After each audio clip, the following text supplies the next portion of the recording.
क्या आप अपने डेली लाइफ में लिनक्स टास्क को ऑटोमेट करना चाहते हैं, या फिर आप एक ऐसे टूल की तलाश में हैं जो आपकी सिस्टम एडमिनिस्ट्रेटर लाइफ को इजी बना सकता है। तो आज हम सीखने वाले हैं सेल स्क्रिप्टिंग का बेसिक कंसेप्ट, जो आपकी ये दोनों डिमांड्स को पूरा कर देगा। ठीक है। तो जैसा लास्ट लेक्चर में हमने देखा शेल स्क्रिप्टिंग, लिनक्स शेल से क्या होता है। ठीक है। इसी के साथ साथ हमने देखा कुछ बेसिक ओवरव्यू शेल स्क्रिप्टिंग का। ठीक है। और हमने एक basic shell scripting file create करके उसको एग्जीक्यूशन देखा, उसका एग्जीक्यूशन। ठीक है। उसके साथ साथ हमने देखा हमारी करंट शेल कौन सी है, हमारी मशीन में कितनी टाइप के शेल्स अवेलेबल हैं। ठीक है।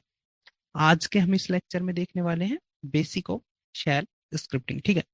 ज्यादा हमारा प्रैक्टिकल नहीं रहेगा इस लेक्चर में भी। ठीक है। इसमें हम देखने वाले बेसिक।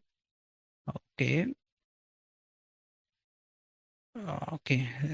ये वर्क नहीं कर रहा है, let me check what happened with this.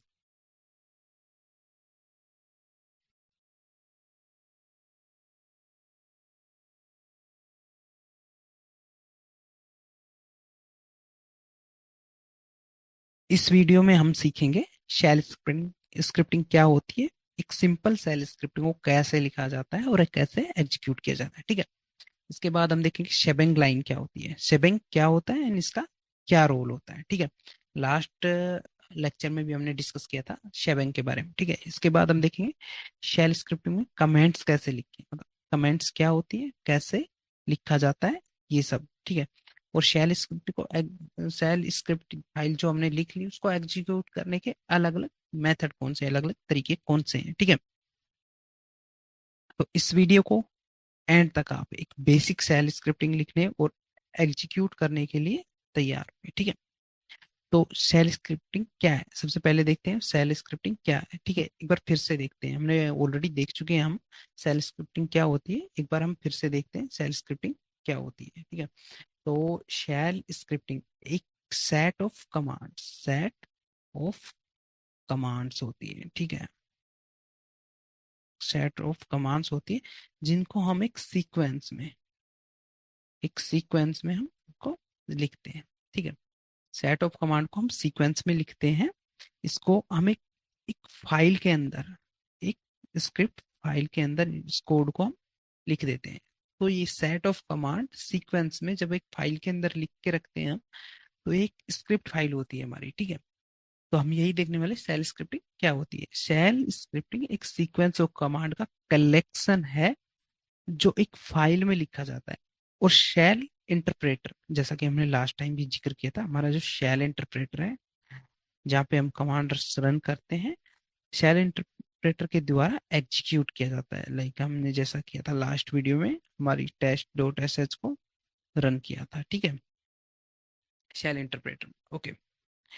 ये एक रिपीटेटिव टास्क को, मतलब एक टास्क जो बार बार हमें एग्जीक्यूट करनी होती, एक टास्क परफॉर्म करनी होती, तो रिपीटेटिव रिपीटेटिव टास्क को ऑटोमेट करने के, सिस्टम एडमिनिस्ट्रेशन सिंप्लीफाई करने के लिए यूज होता है। ठीक है।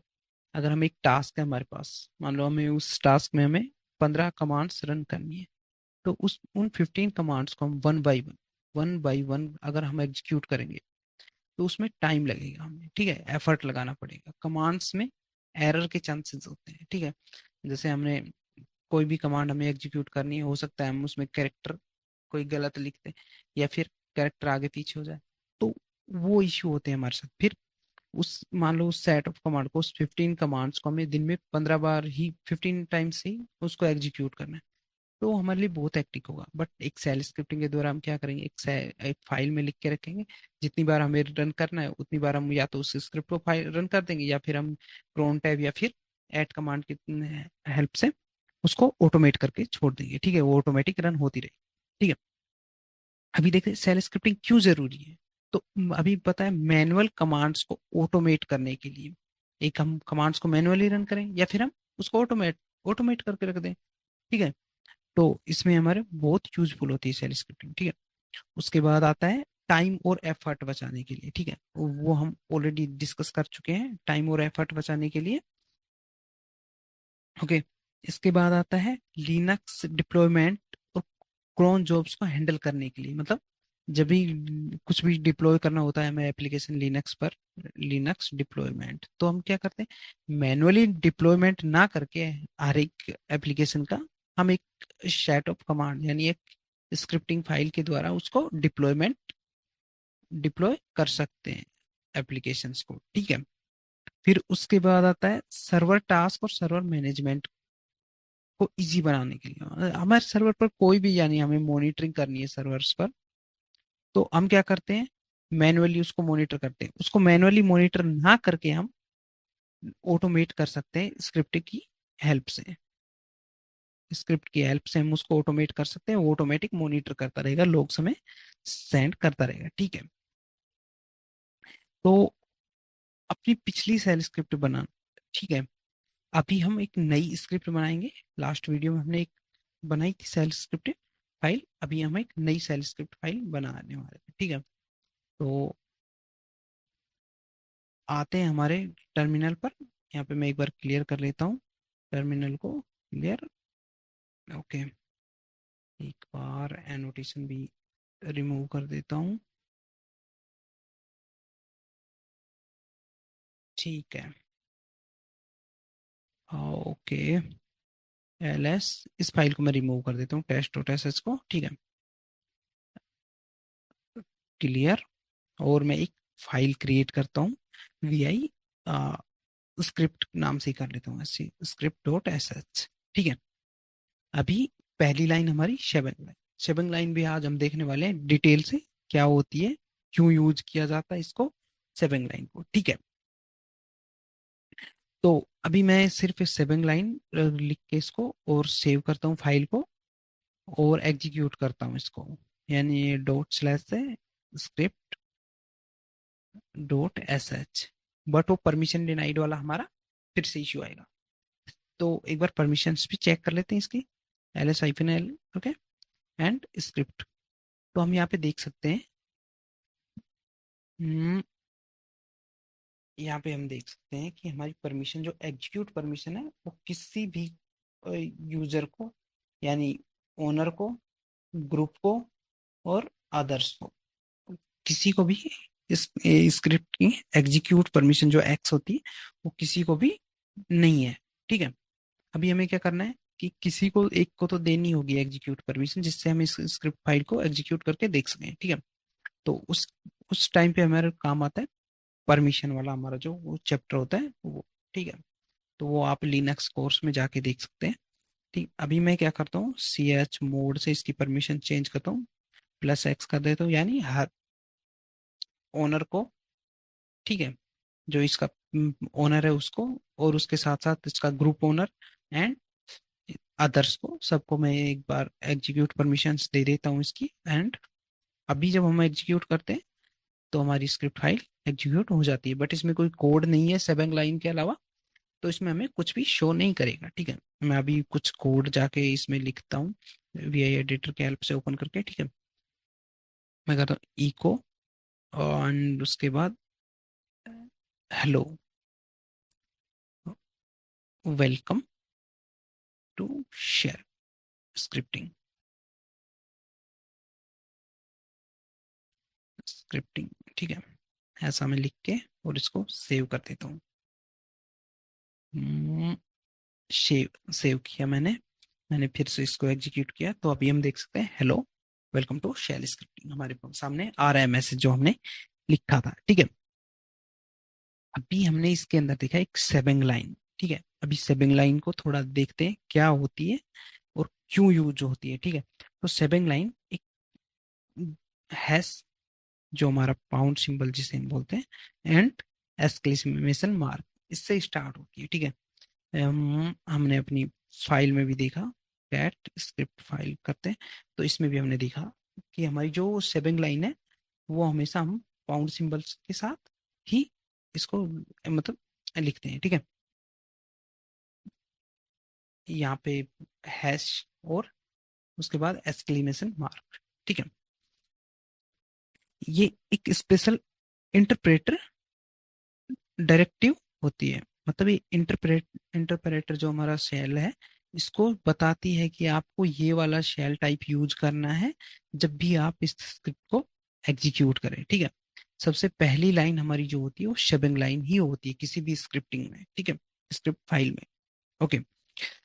शेबेंग एक स्पेशल इंटरप्रेटर डायरेक्टिव होती है जो सिस्टम को बताती है कि स्क्रिप्ट कौन सा शेल या कौन सा इंटरप्रेटर यूज करेगा। ओके। ये हमारे सिस्टम को बताती है, ठीक है। तो डिफरेंट टाइप ऑफ इंटरप्रेटर्स अभी हम एक बार देख लेते हैं। हमने जैसा लास्ट टाइम बात की थी कि हम अपनी स्क्रिप्टिंग में क्या कौन कौन से इंटरप्रेटर हम यूज कर सकते हैं, तो मैंने उस टाइम पे आपको बताया था, या तो हम बिन बैश यूज कर सकते हैं, ठीक है। इसके अलावा हम कर सकते हैं बिन स्लैश एस एच। इन सबके स्टार्टिंग में हमें वही same pound symbol, exclamation mark, हर एक की स्टार्टिंग में हमें वही देना है, pound symbol and exclamation mark, ठीक है।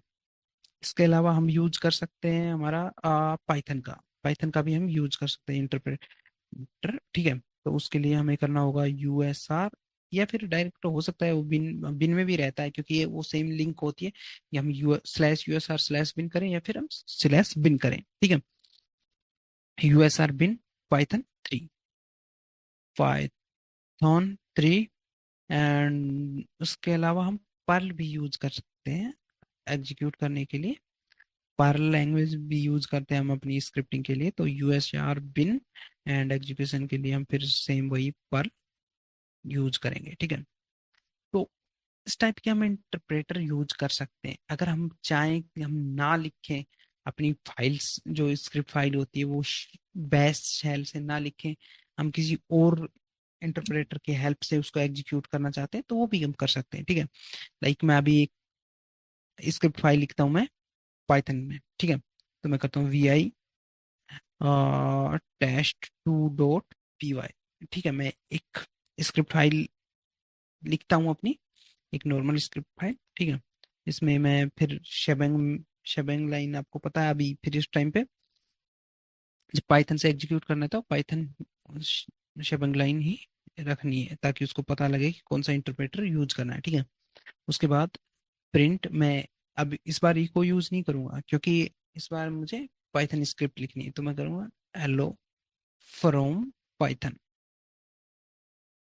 कुछ भी मैसेज आप लिख सकते हैं, ठीक है, हेलो फ्रॉम पाइथन स्क्रिप्ट।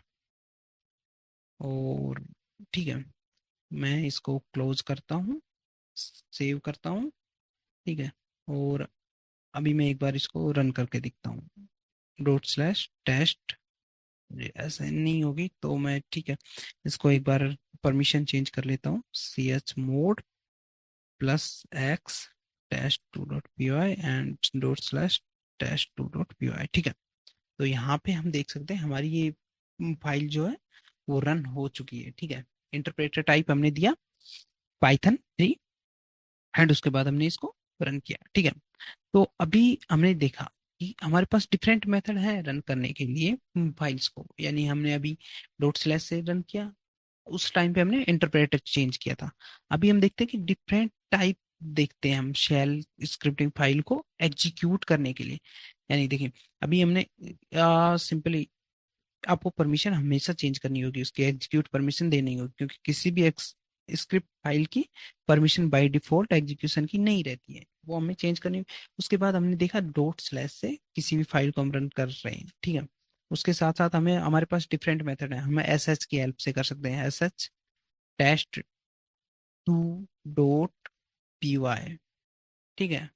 हमारी बट ये यहाँ पे रन नहीं होगी एसएच की हेल्प से क्योंकि ये हमारी एक पाइथन पाइथन में लिखी हुई स्क्रिप्ट है, तो ये एसएच से रन नहीं होगी, डॉट से रन होगी, या फिर पाइथन स्क्रिप्ट है तो पीवाई से रन करेंगे, ठीक है।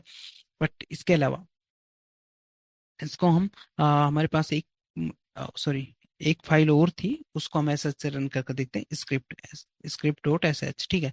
वो वाली हमारी रन हो रही है। ये वाली जो हमारी फाइल है स्क्रिप्ट डॉट एस एच, ये हमने बैश में लिखी है, तो ये हमारी बैश से भी रन होगी, bash script dot S H, ठीक है।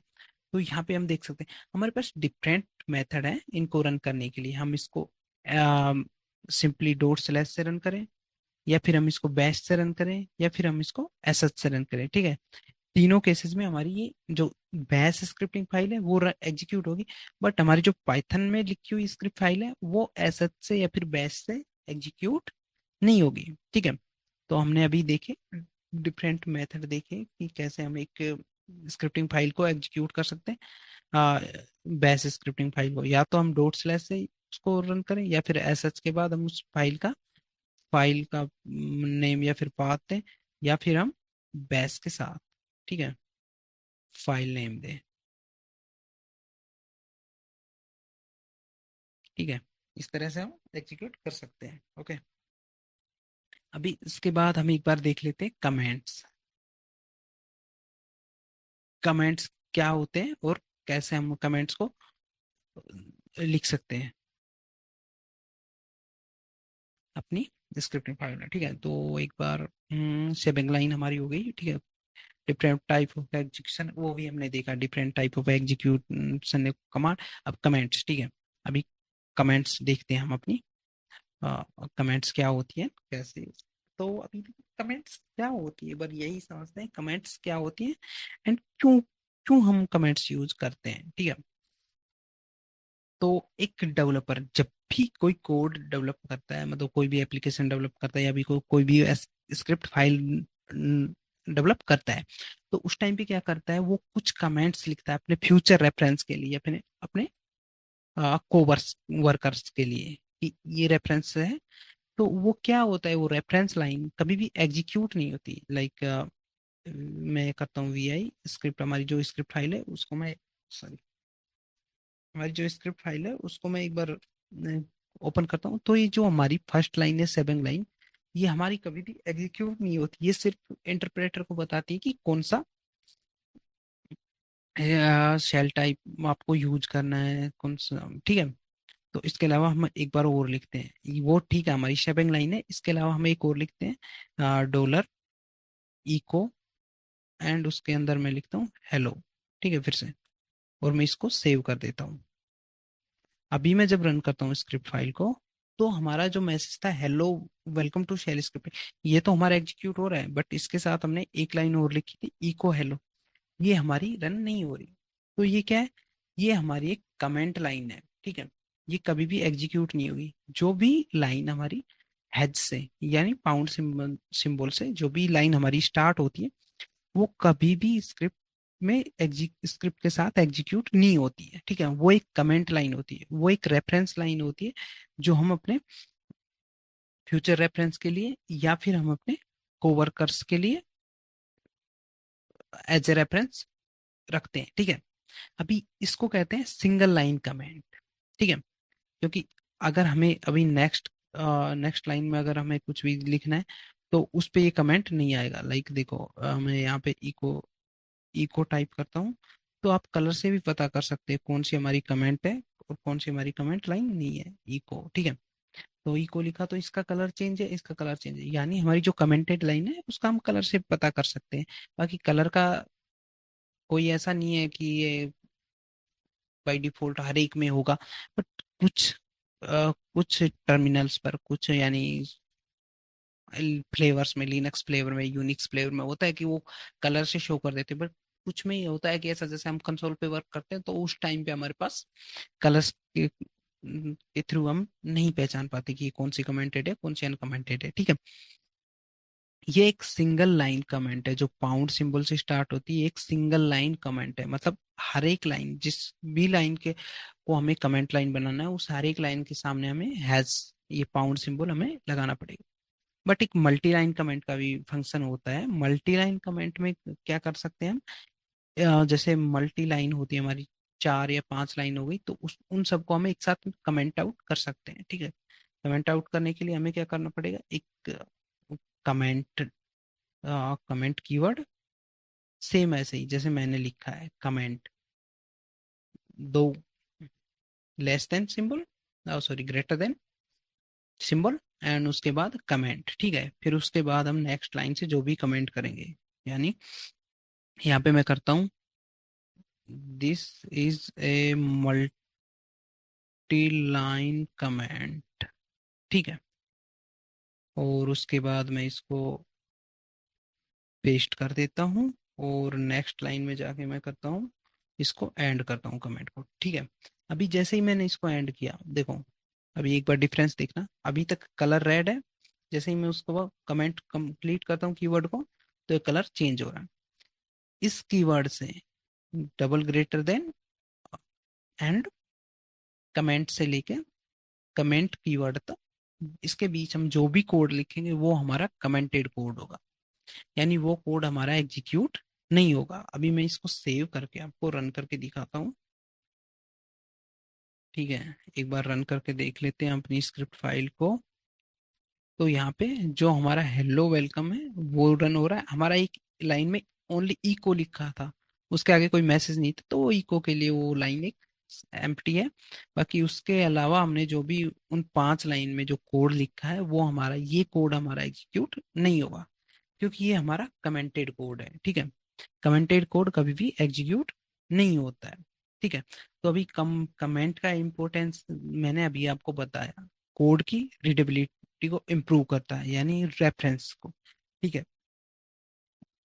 उसके अलावा फ्यूचर डिबगिंग में इजी हो जाता है कोड, हमें पता रहता है कि ये कमेंट है, इस मतलब कमेंट हमने क्यों लिखा है, वो हमें क्या हम डिस्क्रिप्शन लाइक डिस्क्रिप्शन या फिर रेफरेंस के तौर पे यूज करते हैं उसको, ठीक है।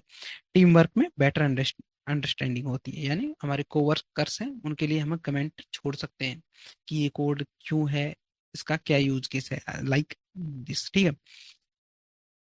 आज हमने सेल स्क्रिप्टिंग का बेसिक कंसेप्ट देखा, ठीक है। बेसिक कंसेप्ट देखा, इसमें सिंपल सेल स्क्रिप्टिंग लिखना और एग्जीक्यूट करना हमने फिर से देखा, ठीक है।